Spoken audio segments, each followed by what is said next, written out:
大家好，我是曹卫东。在盘点2022年武器装备发展的时候有的网友就提出说，现在美国和欧洲都在加紧研发第6代战机，说我们也可不能被他们给落下也要加紧研发第6代战机。我说不会的，因为现在第6代战机并没有一个共同的认知或者是理念。你比如说现在大家共同认知最先进的战机是5代机，那么典型的代表呢是美国的 F-22、美国的 F-35、中国的歼20和俄罗斯的苏57那其他的飞机那你都没法称为5代机。那么5代机它和4代机有什么样的区别呢？就是什么样的飞机叫5代机，而其他的飞机它就不能叫5代机呢？比如说你凡是列入5代机行列的这些机型，第一，隐身，无论是美国的、中国的还是俄罗斯的，这些飞机的机型一定是隐身的。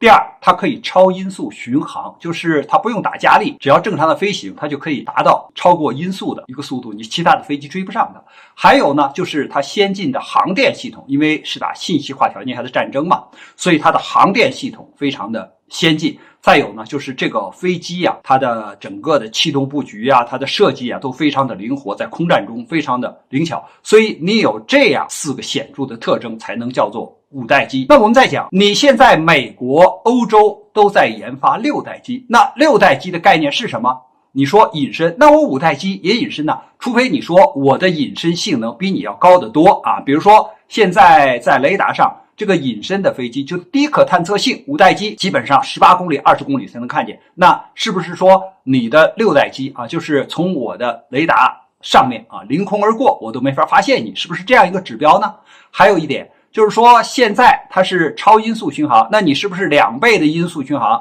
就速度快，这个是并不难达到的一个指标。还有呢，就是要不然你往太空上发展，大气层100公里以外，你往那儿发展，可是你说飞机有必要在那么高的高度去飞行吗？它要执行什么样的任务呢？对吧？所以这也不是6代机的标准。还有呢，就是跨洲际飞行，那我现在5代机通过空中的加油照样可以跨洲际的飞行。所以现在就对世界各国而言，6代机并没有一个共同的概念或者是标准。那我们再看说美国现在研究的是什么，欧洲研究的是什么。现在呢，就美国和欧洲研究来讲呢，有3个团队。第一呢，就是美国的这个团队，美国的团队主要由谁组成的呢？就是由波音公司、洛克希德马丁公司，还有这个普惠公司，还有通用公司这些公司就是在搞什么呢？未来空中优势。他并不是说6代机，他说是这样一个概念。那么研究发动机，研究材料，研究未来它的用什么样的武器装备，它是这样来研制就是下一代所谓空中优势这个系统。那么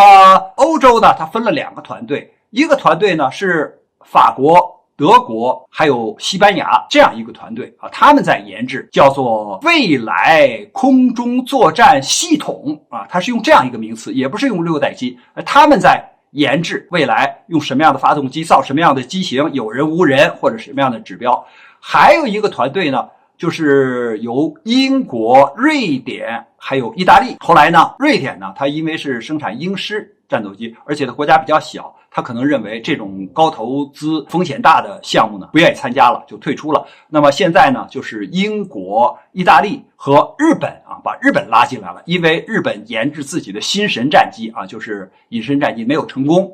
现在买的是美国的飞机，他加入这个团队了。那现在我们看这个欧洲2个团队加上美国的团队呢，都在研制未来的空中的这种系统。当然就是很多媒体把它说成6代机，实际上呢，我们看到6代机或者说未来的这种战机到底应该是怎么样的发展呢？世界各国都在探讨和论证它没有到一个真正朝一个某一个目标去研发这个投资量应该说是相当大的，但是这是一个未来的趋势，所以只要我们关注这些国家的研制的进度，还有这个空中平台的需求，还有它的发展，我们就可以很好的跟上时代的步伐，我们不被其他的国家甩开代差。关于这个话题呢，我们今天就聊到这儿，感谢大家观看本节目，我们下期节目再见。